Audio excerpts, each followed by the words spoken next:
दिन इन्होंने यहाँ पे तमाशा किया है। हमारा दिल दहल जाता था इनको देखकर। यहाँ पर इन लोगों ने डराना, धमकाना, धक्का मुक्की, ऐसा कोई इन्होंने किसी तरह की कोई बदतमीजी नहीं है जो एक भी दिन इन्होंने संसद भवन चलने नहीं दिया है। कांग्रेस वालों, शायद तुम लोग ये समझ नहीं पा रहे हो, ईवीएम्स हैक नहीं करते हैं प्रधानमंत्री लोगों के दिलों को हैक करते हैं। लेकिन मैं आपसे पूछना चाहता हूं, जब आपकी सरकार बनी तो आप तो कह रहे थे हमारी 56 छुरी वाली सरकार है, हम एक एक आदमी से डंडा मार मार के वसूली करेंगे, सबसे पैसा लेंगे, कोई भागने नहीं पाएगा। लेकिन आपके राज में, मोदी जी के राज में 9,000 करोड़ रुपए लेके विजय माल्या भाग गया, 20,000 करोड़ रुपए के लेके नीरव मोदी, मेहुल चौकसी भाग गया, 6,000 करोड़ रुपए लेके नितिन संदेशरा भाग गया, 2,500 करोड़ रुपए लेके ललित मोदी भाग गया। ये बड़े बड़े जो हजारों करोड़ रुपए के लुटेरे थे, हिंदुस्तान से भगाया किसने इनको? आपने भगाया। ये गुनाह आपने किया। इसलिए आपको देश की अर्थव्यवस्था को ठीक करने का आपकी मंशा नहीं है। आपकी जो 56 छुरी वाली सरकार थी, उन्होंने तो इन लोगों को भगाने का काम किया, इन लोगों को निकालने का काम किया, सेफ पैसेज देने का काम किया। देश की जनता लूटी गई, बैंकों को आपने खाली करने का काम किया। और आपका ध्यान इस देश की अर्थव्यवस्था को ठीक करने के लिए नहीं है मान्यवर। मैंने पूरी डिबेट सुनी लोकसभा की, खाली एक चीज बताई जा रही है, ये लोन पहले का है, ये लोन पहले का है, ये लोन पहले का है। मान्यवर, अभी हमारे मित्र पूछ रहे थे हेयर कट क्या है, हेयर कट क्या है, हेयर कट क्या है। हेयर कट का तो मतलब था मामूली सी छूट देनी है, ज्यादा वसूलना है। आपने तो पूरा गर्दन कट कर दिया, पूरा गर्दन कट, यानी कि बड़ा हिस्सा कर्जे का माफ कर दिया और मामूली हिस्सा कर्जे का आपने वसूला। और अगर मैं आपसे ये कहूं कि इसमें आपने रिश्वतखोरी की, भ्रष्टाचार किया, चंदा लेके धंधा दिया, आपने एक ही खाली कंपनी का नाम लूंगा, भूषण स्टील का, जो टाटा को गई, 1,500 करोड़ रुपए का चंदा भारतीय जनता पार्टी को टाटा से इलेक्टोरल बॉन्ड और बाकी चीजों के नाम पे आपको मिले हैं। आप पैसा ले लेके इन लोगों का बड़ा बड़ा कर्जा माफ करवा रहे हो, रिश्वत ले लेके इन लोगों का बड़ा बड़ा कर्जा आप माफ करवा रहे हो। आपका ध्यान देश की अर्थव्यवस्था ठीक करने में नहीं है, पूंजीपतियों को से फायदा पहुंचाने में है। एक गाना था मान्यवर, तू जहां जहां चलेगा मेरा साया साथ होगा। मोदी जी की हालत यही है।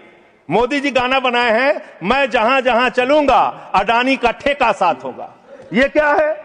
ये क्या है? बांग्लादेश की यात्रा किया 2015 में, अडानी को ठेका मिल गया। श्रीलंका की यात्रा की 2021 में, अडानी को वहां ठेका मिल गया। तंजानिया की यात्रा की 2023 में, अडानी को वहां ठेका मिल गया। केन्या की यात्रा की 2023 में, अडानी को वहां ठेका मिल गया। नेपाल की इसमें अडानी को वहां ठेका मिल गया। मलेशिया में 2017 में यात्रा की, अडानी को वहां ठेका मिल गया। 2018 में सिंगापुर की यात्रा की, अडानी को वहां ठेका मिल गया। सर दिखाई नहीं पड़ रहा हूं मैं सर, अडानी को वहां ठेका मिल गया। वियतनाम की यात्रा की 2024 में, अडानी को वहां ठेका मिल गया। इजराइल की यात्रा की 2017 में, अडानी को वहां ठेका मिल गया। तू जहां जहां चलेगा मेरा साया साथ।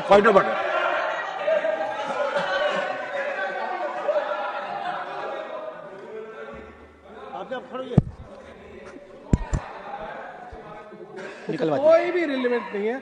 ये जो इरेलीवेंट जो इन्होंने उसको भाषण से निकाला जाए सर, एक्सपंज किया जाए। कोई मत। दूसरी बात सर, इतना झूठ आंकड़ा दे रहे हैं, उसका कोई तथ्य दूर दूर तक नहीं है। रिकॉर्ड में चेक करेंगे, हम रिकॉर्ड चेक कर लेंगे। हाँ बोलिए। अडानी का नाम सुनते ही लोगों को 440 वोल्ट का करंट क्यों लग जाता है?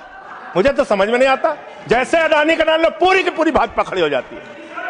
440 वोल्ट का करंट लग जाता है। यही विषय है कि देश को बर्बाद किया है तुमने, कर्जा दे दे के अपने दोस्तों को भगाया है। अब बिल पे आपका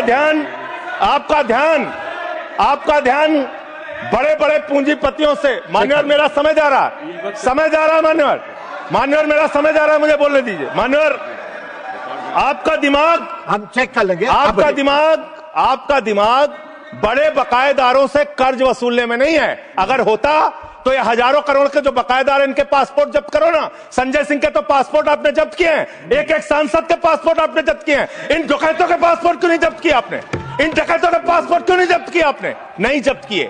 आपका दिमाग क्या है? यूट्यूबर पकड़ना है, न्यूज वाले को पकड़ना है, 4 PM संजय शर्मा का बंद करना है, राजीव निगम का फेसबुक बंद करना है, मुकेश मोहन पे मुकदमा करना है। खाली आपको अपने विरोधियों का गला घोटने के अलावा दिन रात कोई काम नहीं है। खाली आपको अपने चंद पूंजीपतियों को फायदा पहुंचाना है। देश की जनता भाड़ में जाए, कोई मतलब नहीं आपको। नोटबंदी करके आपने देश की अर्थव्यवस्था को बर्बाद किया। आपने एक अपने पूंजीपति दोस्त को हिंदुस्तान की सारी संपत्ति देके देश को बर्बाद किया। आप सिर्फ देश को लूटने वाले लोग हो। आप देश को लूटने का और भ्रष्टाचार करने का और उनसे चंदा लेकर धंधा देने का काम कर रहे हैं। मान्यवर, इस बिल का मैं पूरी तरीके से विरोध करता हूं। अंतिम बात कहकर खत्म करूंगा। मान्यवर, एनसीएलटी की बड़ी चर्चा हुई। एनसीएलटी में मान्यवर 30, बस खत्म कर रहा हूं। सबको आपने ज्यादा टाइम दिया, मुझे भी 1 आध मिनट दे दीजिए सर। एनसीएलटी में 30,000 केस पेंडिंग है सर, और 270 दिनों में एनसीएलटी को केस का निराकरण करना होता है। तो भ्रष्टाचार का गढ़ बन गया है। उनके पास ऊपर से फोन जाता है नेताओं का, इसका इतना माफ कर दो, उसका उतना माफ कर दो। ये अंतिम वाक्य चीफ जस्टिस का मैं बोल के अपनी बात खत्म करूंगा। 48,000 करोड़ रुपए अनिल अंबानी का बकाया था, 430 करोड़ रुपए में सेटलमेंट हो गया। तो सूर्यकांत जी चीफ जस्टिस जी ने कहा, उन्होंने कहा that the insolvency process had become mockery. ये भारत के मुख्य न्यायाधीश का बयान है। इंसॉल्वेंसी ऑथेंटिकेट करते हुए मैं आपको बताऊंगा मान्यवर, ये आपका लोकसभा में दिया गया सरकार का उत्तर है, मेरे घर पे नहीं बना। इसमें आप लोगों ने साफ तौर पे बताया है करीब 70% कर्जा 5,44,000 करोड़ में से मात्र 1,60,000 करोड़ रुपए आपने कर्जा वसूला और बाकी सब का सब आपने माफ कर दिया।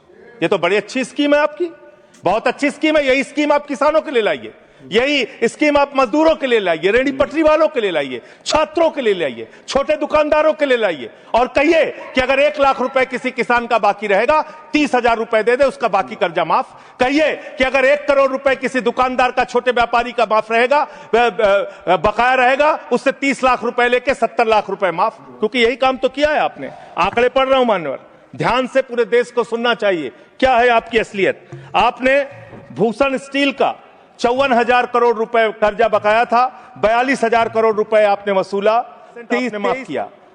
एसआर का, भूषण स्टील का 57,000 करोड़ रुपए बकाया था, 35,000 करोड़ वसूला, 38% आपने माफ किया। 8,000 करोड़ रुपए ज्योति स्ट्रक्चर्स का बकाया था, 55% आपने माफ किया। 91,000 करोड़ जीएचएफएल का बकाया था, 60% आपने माफ किया। इस वीडियो के अंदर मोदी जी को और बीजेपी को बहुत अच्छी तरह से संजय सिंह ने धोया है, जो आपने अभी देखा ही होगा।